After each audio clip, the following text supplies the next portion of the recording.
We are doing a tribute today to first responders and military personnel. And one of our own, Gordon Decker, is actually going to be our moderator. So I'm going to give an introduction for him, just because he is also a first responder as well.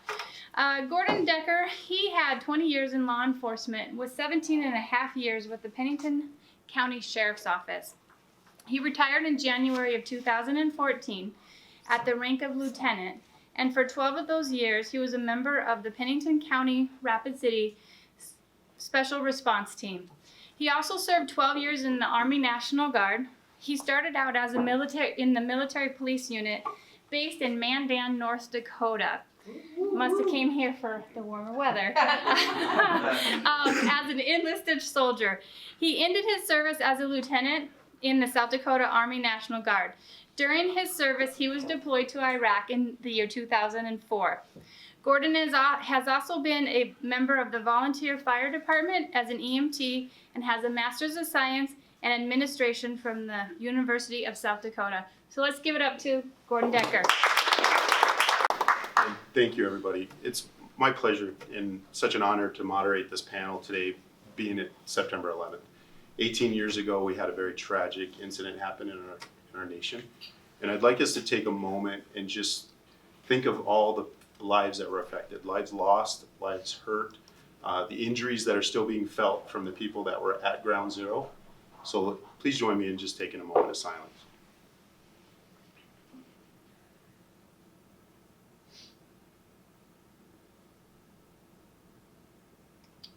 Thank you.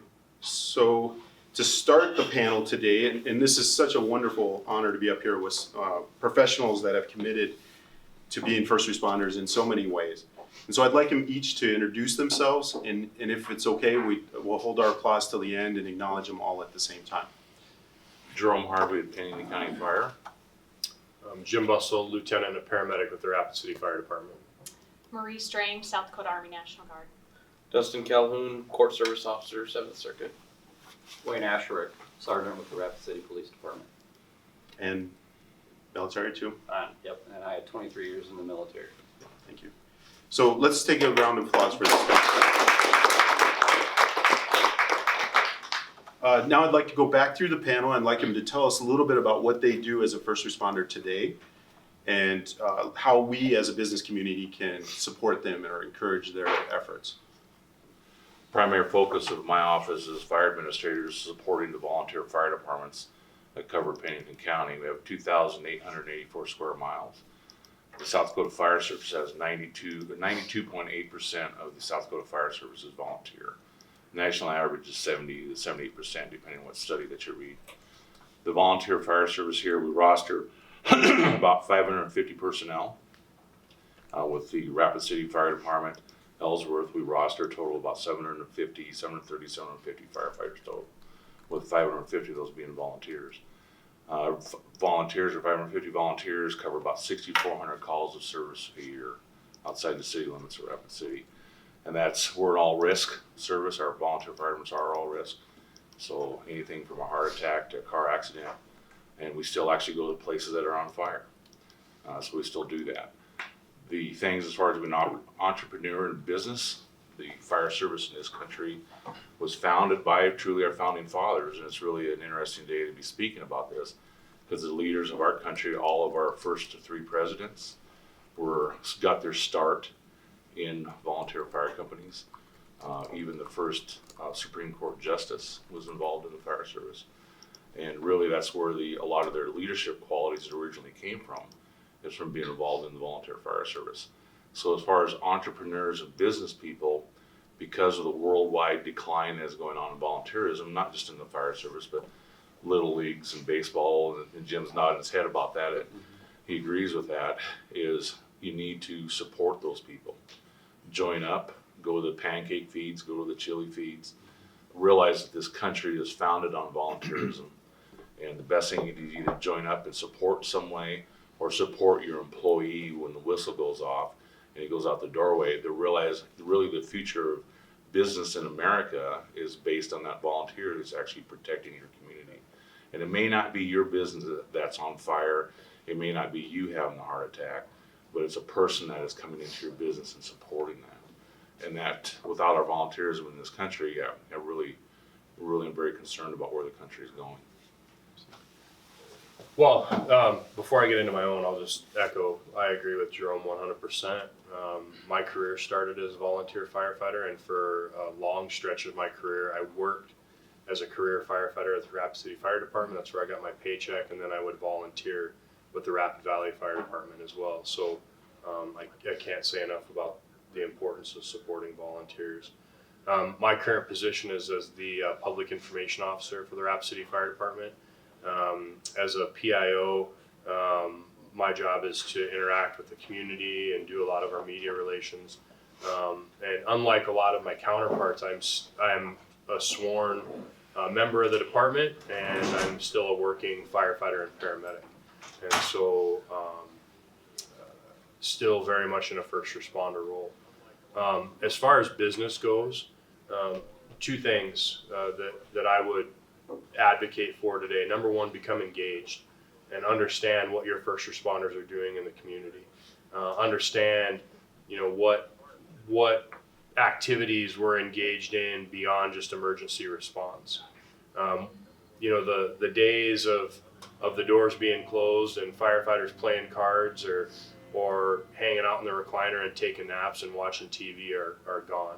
I can tell you right now at this very moment, all of our stations that are on duty are engaged in some sort of activity. We have crews that are celebrating 9/11. Celebrating is probably not the right word, but participating in 9/11 events throughout the community. We have a crew at a daycare this morning, and then we have some crews that are out doing training. That's a pretty typical day for your Rapid City Fire Department. So become engaged and understand what we're doing. The other thing is, as business owners, I would encourage you to consider fire sprinkler protection in your business. Work with us, help us out. Recently, you may have seen, we've had 3 fires in the last 2 weeks that were held in check by a single sprinkler head from a fire sprinkler system. And instead of talking about individuals displaced, because 2 of those fires were in apartment complexes, instead of talking about revenue lost, jobs lost, dollars lost, Serval Linen and Uniform Company is still operating. They didn't miss a beat. We've had 4 fires that were held in check by a sprinkler system so far in 2019. 1 was in a correctional facility, 2 were in apartment complexes, and 1 was in a large commercial occupancy. So I would encourage you to work with us. Work with us as far as inspections and making sure that your business is safe for occupancy. There is a partnership between the City of Rapid City Finance Office and the fire department. It's called the Life Safety Loan, and that is a low interest loan that's available to business owners to retrofit their building with fire sprinkler protection. And so I would encourage you to engage and learn about that as well. But in short, in closing, work with us. We are here to support all aspects of our community, and business being a big part of that. I appreciate the opportunity to visit with you today. So I'm here on behalf of the South Dakota National Guard, and we represent 2 missions, a state and a federal mission. So probably on the forefront of everyone's mind with it being 9/11, the South Dakota National Guard has deployed well over 1,500 troops in support of Operation Iraqi Freedom, Operation New Dawn, and even before that, Desert Storm. So that is our federal mission when the president calls us to support the nation in a time of war.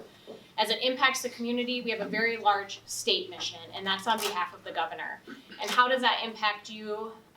You see it when there's a forest fire event and we're using our air assets to deliver water or searching for a missing person in the Badlands. We also have a substantial counter-drug program which aids law enforcement and supports local security efforts, especially during the Sturgis rally. You see it during any community natural disaster, whether that's Atlas, a recent snowstorm, or the tornado that Sioux Falls just experienced yesterday. We're in every community That is our community presence. We're here to support communities in a time of need, whether that's through cleanup efforts, providing clean water, assisting with security. We are that asset that the governor can call upon to aid other first responders. We're not the first call, but when these folks at this table are stretched to their maximum, we're there to support that. Ongoing disasters such as the flooding in 2000 and somebody help me out, Pierre. We had a force in Pierre, South Dakota, all the way up down into Nebraska that maintained security of those levees and the dam and assisted in that cleanup process. So that's the part of the organization that I'm most proud of, is really just being able to put on the uniform on any given day and go out and support and work alongside community members. The federal mission is very important too, and I think what you can do as business owners and community members is, number one, understand the difference. When you see a person in uniform, are they supporting you locally, or are they supporting you on a national level? We also deploy in support of border operations and border patrol.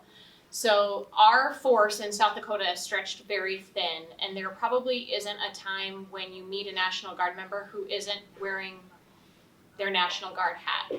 They're always looking for an opportunity to serve you at the state level or at the federal level. So as business owners, community members, work to understand what it is we do on a drill weekend or on annual training. So when you see people move into Rapid City from other states, know that they're there to train to be able to better support you. And then if you hear of someone who is looking for resources or a job after they retire from the Guard, they want to work with local businesses. They want to be a part of the community, and they really could use your knowledge of the community to help them stay rooted in the area that they've served. So if you're looking for quality employees, look to your Guard members, because they are always in transitioning from one field to the next as they move through their career. So I said I was from Court Services 7th Circuit. I'm actually also here on behalf of a local nonprofit here in town called Black Hills Badges for Hope. I'm one of the co-founders of that nonprofit. We are a nonprofit that directly supports first responders as well as area youth in the community. And so I guess my message to, or what I would ask of community members and business owners is, you may not know what to do for a first responder. You may not know how to support a first responder agency in the time of need. So August 2nd, 2011, when there was a shooting here, the community did an outstanding job stepping up. But there's so many resources that are kind of moving pieces to that, and you may not know exactly where to go, who to go to. We're one of those organizations that you can turn to and look to, and we have direct lines of communication into those organizations or those agencies to help support those first responders, the agencies, the families, whoever may be affected by that. On the flip side, on the 7th Circuit side, Court Services, I would say that there's some not miscommunication, but there's some misunderstanding about how, so probation, I'm talking about probation here in the court system, misunderstanding about how things are handled in the court system. I mean, I'm in the court system and it's a little bit hard to understand that stuff. So as business owners, community owners, to support that system as a whole, get involved in local government, get involved in state government.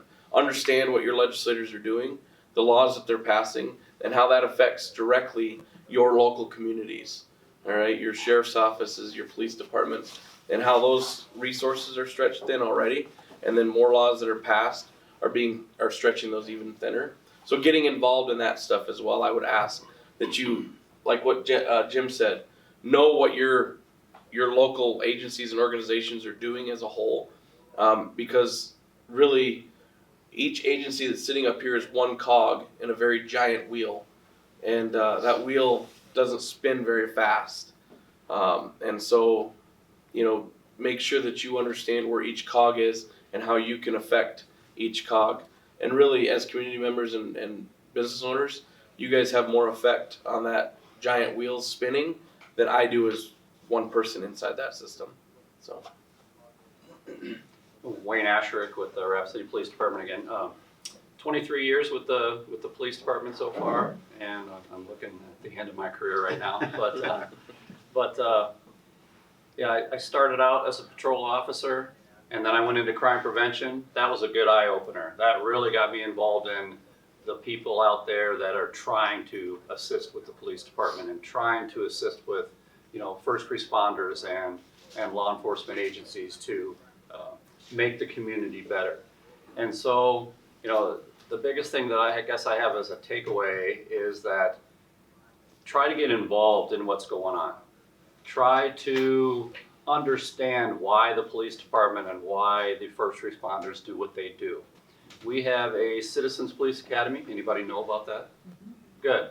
There's an actual Citizens Police Academy. We just had another class started, and every year people come in, and usually about 30 people. They go through a 12-week class, so it meets once a week, and then a couple times on the weekends. You get to learn about the special response team. You get to learn about the K-9 unit. You get to learn about patrol. You get to go on a ride along. You get to go drive our cars on an emergency course where you're driving pretty quick and it actually improves your skills in driving. You get to do all these things to include a ride along out in the community. You get to do all these things that give you an understanding of why we do what we do. And I'm not saying that when you're done you have to agree with everything we do, but at least if you disagree, it's from an informed point of view rather than somebody that has no idea why we do what we do or what's going on, and then coming up with some kind of a snap judgment. And so that understanding is really important to us. We want the community to understand what's going on because this is your police department. I mean, it really is. It's your police department. And so you having that input down the road is important to us. We change constantly. Things are constantly in flux and constantly changing to meet the needs of the community. I'm also, like right now I'm special operations, so I take care of all of our cars. I take care of special events, so like Festival Lights Parade, all that. I'm sure most of you have seen that. I take care of parking enforcement. I'm the supervisor for parking enforcement. So now, let's get to that, because that's not as popular. But I'm telling you, there is this parking committee that's going on right now, and we want those businesses, especially in the downtown area, to be involved in that committee, or at least know who's on that committee and give that committee information so that we can change that plan, which is why it's built the way it is now. It's made so that we can change it quickly to meet the needs of the business community downtown. It doesn't always go your way, but you need to have that input. And so your input is important. Again, your input is important to us, and we want that information so that we can make our community better. I'll start first by saying I remember I was a young investigator, and we sat in the supervisor's office and watched that. And I just graduated from officer candidate school, and I remember the first years of National Guard service. We begged to go on deployments. We wanted to go somewhere and do something, and we knew that the world had changed and we were going somewhere, and everything was going to be different. So I know it touched. I still just remember it so vividly. I was on the 88,000 acre moose fire in western Montana, and we'd just eaten our breakfast out of a bucket, and we'd strung out along our division. It was a complete walk-in fire, and we'd strung out. Our entire division was working on the fire. We had all hand crews, and they called up on the radio and bring everybody back into camp, and I was like, what are you talking about? We just walked 5 miles up where the fire was at. So we gathered everybody up, counted heads, and went back into camp, and they had brought in this great big bus with TVs. I'd never seen that big before. And we spent the rest of the day watching what was going on. We spent the entire shift watching what was going on in New York. Everybody's glued to that while the fire burned. So that's my remembrance of it. I was a volunteer firefighter at that point, and I was working in the emergency department at Regional Hospital at that time. I had just finished my shift and gotten home and watched everything unfold. Went to the fire hall, just for no other reason to be around other firefighters. I'll tell you, to this day, it's very important to the fire service. 9/11 was likely the single largest rescue operation in the history of the fire service. 343 of New York City's bravest gave their lives that day. And you will see Rapid City fire engines driving around Rapid City. You'll see on the back it says keep back 343 feet. And that is an acknowledgement of those that gave their life. But what it does not acknowledge is the 204 FDNY firefighters who have given their lives since due to 9/11 related illness, the untold thousands who are still fighting 9/11 related illness. Many people don't know that 10 times more New York City police officers have died since 9/11 because of 9/11 related illness than died on 9/11. So it is important to us as an organization to never forget, because again, the impact that it had on the fire service, it changed the way that we do everything now. Hazardous materials and response to terrorism is a big part of what we do. But it's also important to remember, because for some people that battle is not over, and they're still fighting the effects of something that happened 18 years ago. If I may, they just identified the body or remains of one of the firefighters that died on 9/11. So they're burying him tomorrow. So I had been in the Guard almost 4 years at that point. I was a sergeant E5, and I was still in college, walking through the old student center at the University of South Dakota, and they had a really awesome big screen for that era. And everybody was gathered around the TV, and I kind of seen smoke and chaos, and I thought, is there another riot? Because I still remember the riots in LA, and I stopped to watch, and it was just as the second plane was hitting. And I knew at that moment that my military career would be different than what I had envisioned when I enlisted. I had enlisted for money to go to college, and suddenly now it became pretty obvious that I was enlisting and serving in a time of war. And the South Dakota National Guard has deployed continuously since that very day. The unit that I was in at the time was mobilized within just a couple of weeks as additional security on Joe Foss Field and at Ellsworth Air Force Base. As I moved through my military career, I met people and encountered people who were at Ground Zero. A lieutenant that I served with about 10 years ago was also enlisted at the time and on Ground Zero assisting with rescue efforts. The Campbell County Adult Drug Court judge, Judge Paul Phillips, was working in the Pentagon as an active duty lieutenant colonel at the time that the plane hit the Pentagon. And he would tell a story to our drug court offenders at the time, because I was a probation and parole officer in Gillette, when they would, whine and complain about how tough their life was, that once they were allowed back in the Pentagon after the situation had been secured, he had to go down to his primary assistant's office and pack up her belongings to ship to her family because she had been killed that day. And while I watched on TV, I was safe. To meet people who were there that day is something that you never forget. I was a junior in high school, so it was, I always call it my generation's Pearl Harbor. It's a day that I'll never forget. I was taking some friends to school, and the radio report was that there was a small plane that had hit one of the World Trade Center towers. I had no idea where the World Trade Center was, what it even was. Didn't have a care in the world because I was a junior in high school. By the time I got to school, I got to my first period class, we watched the second plane hit the tower. And I remember thinking, where is this? What's going on? Knew that it was New York City, but kind of still didn't really understand. We watched the first tower collapse, then watched the second tower collapse. We were glued to the TV the whole day. That day is the day that I had decided that I was going to be a first responder.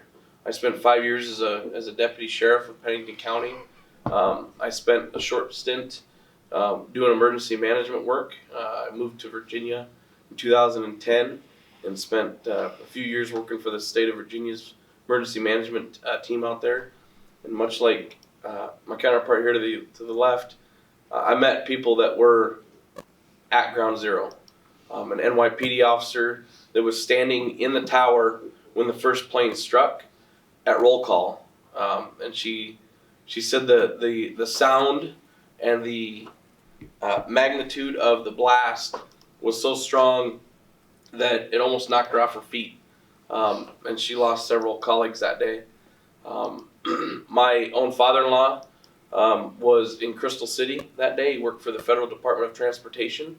As you can imagine, they run the FAA as part of their group. He was the highest you can get in the Federal Department of Transportation without being politically appointed.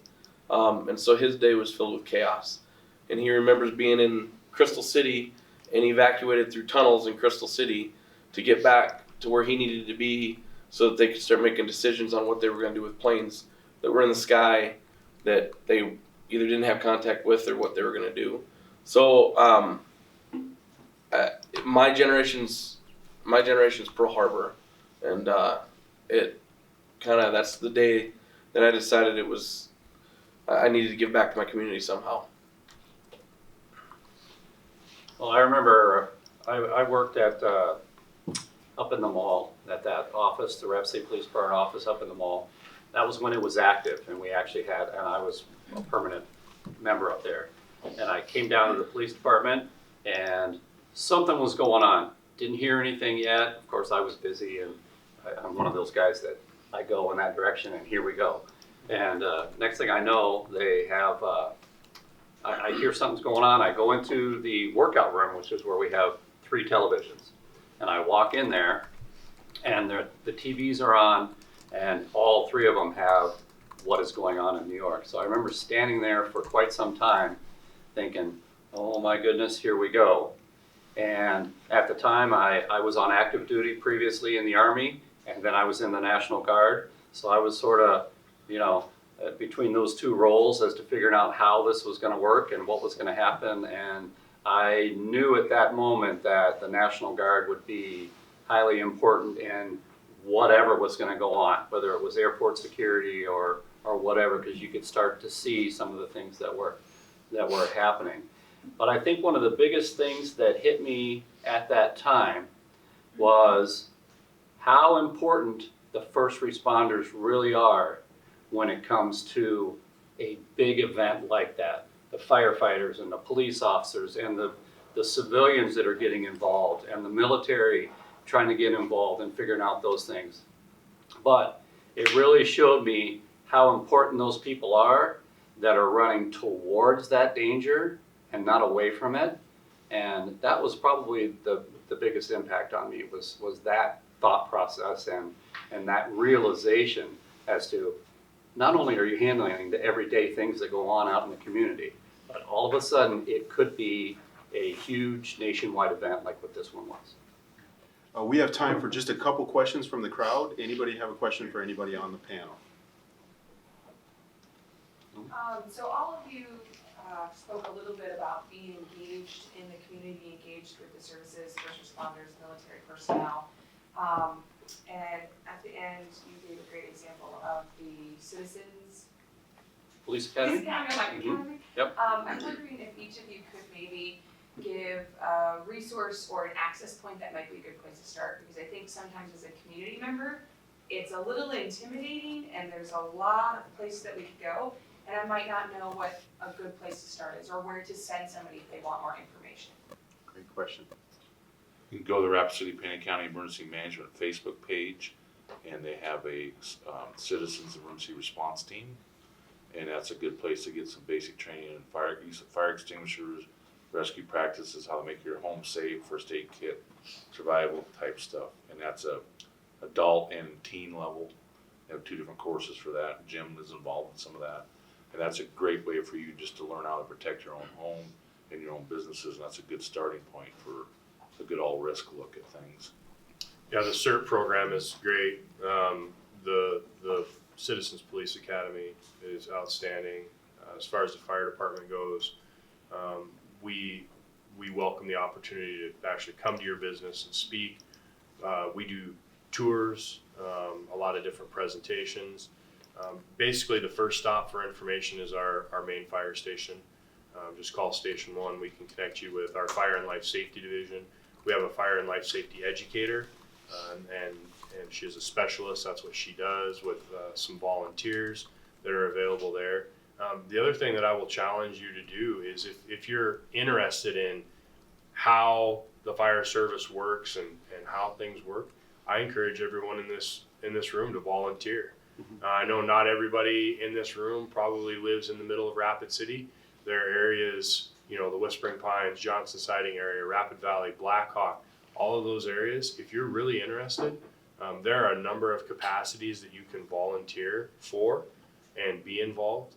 And I would encourage you to become involved in fire protection. Jerome said that there's 92% of the fire departments in South Dakota are volunteer. Rapid City, Sioux Falls, Aberdeen, Watertown, Ellsworth Air Force Base are the only full-time career fire departments in the state. Everything else is volunteers. So if we have a large fire in Rapid City, the Rapid City Fire Department will be there, but our mutual aid partners in Pennington County will be there as well, and vice versa. So if you really want to know what it's all about, I would encourage you to go to your nearest volunteer fire department and volunteer. So if you want more information about the Guard or ways to serve veterans, I would refer you to your local recruiter, honestly. That recruiting pool is made up of service members in all different types of fields, and they really can have a quality conversation with you about what the Guard does. Or back when I enlisted, it was big, bring a buddy to drill, right? So you'd nudge your best friend and say, come with me, it's so cool. And then they could see the unit and how it worked. And the goal was to get you to join. But I think our goal now is to spread awareness. Almost all units in the state of South Dakota have a Facebook page, and that's where they're going to list community events or family days. Service member family support is another great resource on Camp Rapid to find out what we're doing for Guard members or for their families and their children. And then your local veteran service officer, your VSO, is going to be the person who's going to put you in touch with ways to volunteer up at the Veterans Home in Hot Springs. They do a great gift giving Christmas program up there every single year. There's veterans trees all over Rapid City. You go to the tree, it's like an angel tree. You pick out a gift, you deliver it back to the tree, but then they also look for people to come up and hand deliver those gifts and talk with those veterans. And that is a super cool experience. There's a great Christmas program, and then you get some one-on-one time with the individuals as you deliver gifts. And I think that's just a really heartfelt way to show appreciation for people who have served. I'm not gonna go to. Yeah, no, you're coming. I can't. I won't make it. So for Black Hills Badges for Hope, we have a website. It's bhbadgesforhope.org. We also have a Facebook page, so you can find information about our organization there. On the state side, so I'll flip hats here. On the state side, I would encourage you to get to know your state rep, know who they are, what they're doing. You can also follow the legislature. I don't remember the website address, but you can follow the legislature and all the House bills and Senate bills and resolutions that are going through, and just familiarize yourself with what's going on the state side. So we also have a Veterans Court. Thank you. We have Veterans Court, we have Drug Court, we have DUI Court, we have Mental Health Court now. Those are all looking for mentors. There's this big push in the community supervision probation world. The feds have already started doing it, but we're starting to kind of catch on the state side where there's mentors. So the Veterans Court is huge on this. They take former veterans and they hook them up with vet court probationers. And they take them out and do pro-social activities, golfing, movies, whatever it may be, to kind of help them identify that you don't have to be high or use or whatever to enjoy whatever your life was. There are pro-social activities. So get involved that way. You can come to the 7th Circuit, and Jeff Norris, Chief Norris is my boss, and he's a veteran. He's in the National Guard. He's the Commander of the 109th Regional Support Group. Exactly. So, and he's huge. He was the main push behind the Veterans Court, and that is his baby.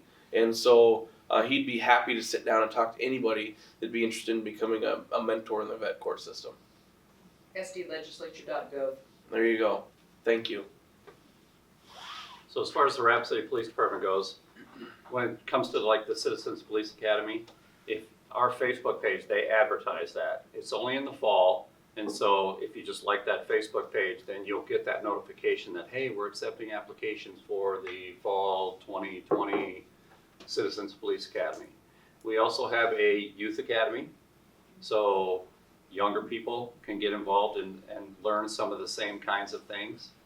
We have an auxiliary program, because I do all the events downtown, parades and all that kind of stuff. I can't do it without these volunteers that come in and do traffic control at certain streets and things like that. So we have all these different avenues that you can get involved in. If you want to have an officer come visit, we have an officer visit request form that's on our website that you can fill out, and it actually comes to me, and I get somebody assigned to that to come to your business or to your group so that you can learn about the police department in that way and have an officer actually talk to you about what they see, what their perspective is. And so there's a bunch of ways that you can get that information so that you can get in, the people can get involved. And I did forget one thing, if you have kids that are 14 to 20, we have a cadet program also. So you can start getting involved early and realize what it is. And then a lot of times these young people, it determines whether they really want to have a career in law enforcement or not. It gives them that good perspective. What's your Facebook page? What was that? What's the Facebook page for that community or the? It's just when you go to Facebook, just look up Rapid City Police Department and our official Facebook page and like that page, and then that's where it's at. Matter of fact, if you go back a little bit, you'll see where the advertisement was for the current Citizens Police Academy. I'll just add one thing. This summer, we've deployed at least 2 units from the South Dakota National Guard, fairly local, one from here and one from here in Rapid City. But the local news media does a great job of letting us know when those ceremonies are, whether they're deployment or welcome home. Attend those. Attend them. Show your support. For the smaller units, sometimes there isn't a lot of family present because there might not be as many people deployed, but to see faces in the community, that really binds those service members to the community, and it also helps you feel attached to those service members as well. So please attend those events and encourage your employees to attend them as well. Awesome. Thank you. So at this point, I'd like to acknowledge some of the military and first responder businesses that are present in the room. And I'd like to ask them or give them the opportunity to just tell us in like 30 to 60 seconds, tell us a little bit about your business, because today we also want to acknowledge all the entrepreneurs that have been serving in the military or have been first responders at some point. I'd like to start with Sergeant Wayne Ashrick. Can you tell us a little bit about your business? I started out, I have a powder coating business for stainless steel cups. Matter of fact, I made that bottle right over there, and I've got some other examples. So I start out with a stainless steel bottle, create the design, and right now I use vinyl to mask off what you see there as far as what is still silver, stainless, and then I powder coat things myself. I bought a laser engraver so I can engrave in metal, and the knife there shows an annealing, a marking on metal, which is permanent, and then an engraving. And so I have started that. We're waiting for it to take off a little bit more, but part of it is because I'm still a full-time employee somewhere, and it's tough to do that along with, with my full-time business. So Absolutely. Thank you. Dustin, your nonprofit, would you like to tell us anything more about it briefly? No, I mean we're a new nonprofit, so we were born in 2017, and we're really starting to take off. We've really grown over the last 2 years. Started out as just a small little golf tournament with about 18 teams, well not even that, 16 teams, and that's our main fundraiser for the year. This last year we hold it every July, the second Saturday in July every year. This last year we had 36 teams sign up for it, so we actually had to turn 38 teams, we had to turn 2 teams away. So our max is 36 teams. We take all of that money and we put it right back into the community. So we support our local first responders with anything that might come up as far as injuries, God forbid deaths. their families, their children, whatever it may be for first responders. It's not just strictly law enforcement, it's all first responders. The second prong to our fork of our mission is to support local youth. So we offer scholarships to youth that would not otherwise be able to do sports or activities because their family can't afford it. We will pay for those registration fees for whatever sport it is, whatever activity it is. We'll pay for any equipment that comes up, cost-wise. And we use money that we get from the golf tournament, any donations in for that. We also do a program called Cops and Kids. You guys might have heard about it last year. It's where we take kids shopping for Christmas. We give each kid $100. We team them up with an officer. They go out shopping for their family and themselves for Christmas. Last year we were able to support 34 kids doing that. This year we look to expand it to 100 kids. We're going to also expand the Cops and Kids to summer shoe program because a lot of these kids get out of school, their shoes are worn out, they're running around the summer with no shoes on. We want to support that through the summer and then back to school as well. Same concept, team them up with an officer. They get to go shopping, pick out whatever they need, and then we'll pay for it. So that's how our organization as a whole works in the community, and that is based on our mission to bridge the gap between first responders in the community and the youth, hoping that that gap grows as they grow into adults and the community becomes more and more polite. And you know, when you hold a relationship with somebody, you're less apt to, I guess, be mean, for lack of better terms. But it also is to help create leaders in the community.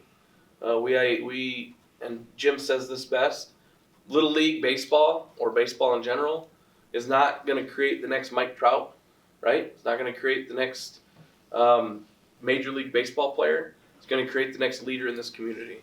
They learn leadership skills in those types of programs, and we want to be able to foster that. We don't know what kids are out there that might need that extra little boost to become the next mayor of Rapid City and do good things for this community. But if they're never given that opportunity, we'll never know. And so that's what our organization tries to do, is give those kids that opportunity. Thank you. Marie? So on the full-time side, I'm a financial advisor with Edward Jones. That's a opportunity that I transitioned to after my full-time Guard career as I really look towards retirement from the National Guard. And it's just my passion, I think, to help and work one-on-one with others. And this is a great way to continue serving veterans and business owners and women in our community through, you know, helping you reach your financial goals, which ultimately, you know, is so much bigger than just money. So that's my gig. Thank you. Jack Sitch, would you like to introduce yourself to us? Do you want me to come over? For You can just say it from there. You can just stand up and speak. It's okay. I'm one of the lucky ones. I was a first responder in a different way. I was a first responder as a part of the Red Cross. A lot of people don't really think about the volunteers that are out there as first responders, but actually for 9/11, we had Rapid City-based Red Cross volunteers that were deployed to the centers in New York City, and they also have health issues, some of them, from that deployment because of what happened. The Red Cross, they're all volunteers. The Red Cross gets no government money. Anything the Red Cross does is all just people volunteering to support it, people volunteering to go. Their training is really good. We've been to the CERT training with the Red Cross. When I was running the Red Cross for the 2 years I was there, I became probably as sensitive as these guys when I saw smoke in the distance, because I knew that meant there was a fire someplace. I knew that meant somebody was either out of a house or there was a forest fire and we had to go do something. And there were days I would get in our IRV, which is the emergency response vehicle. I'd run to Dairy Queen or Burger King or wherever and grab a bunch of ice. I'd run to Walmart, we'd buy a bunch of water, and we would follow the volunteer fire departments around trying to drop off water with the guys and girls that were volunteering to fight fires because they deserve the help. Well, from my standpoint, what I would say to you is this, that just like the volunteer fire departments and you giving them those people time when there's an emergency, The Red Cross is the same thing. That's the response volunteer organization. Salvation Army and others are the recovery ones, which means it's after the fact. The Red Cross goes in with first responders. We help people get through those first few days. We start to tail out of there. Our job is, unless it's like a Katrina where it goes on for a long amount of time, our response time is shorter. Our job is to get you through these emergency moments, and then the ones that are going to come in and help you get into your house and stuff will be there. But we need those volunteers and we need those dollars.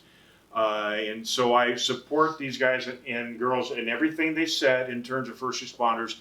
And you need to give people time to do that. As a business owner, if someone wants to volunteer for the Red Cross, give them the time to do that. Give them the time to go respond to a house fire. House fires happen all the time. Not everybody's going to be put out of their house, but they may. And the Red Cross is going to help. We don't wear the uniform, but you'll know us. We have the vest on that says Red Cross on our shirt that says Red Cross. And anything we do for them, every dollar we spend is a dollar that is raised voluntarily. And just for historical purposes, so you know, the Red Cross is actually mandated by a congressional bill that the Red Cross has to do what the Red Cross does. The sad part about it was when they passed that bill, they did not pass along funding with it. So one of my proudest moments as the executive director of the Red Cross is every month when the mail came in and these little old ladies who were 80 years old were sending $1, a check for $1 to the Red Cross every month. Now, even though there's 100 of them, it's only $100. That was the most important $100 I ever saw every month, because these ladies learned all that time ago, back in the day when we didn't have the large government programs, that every dollar counted.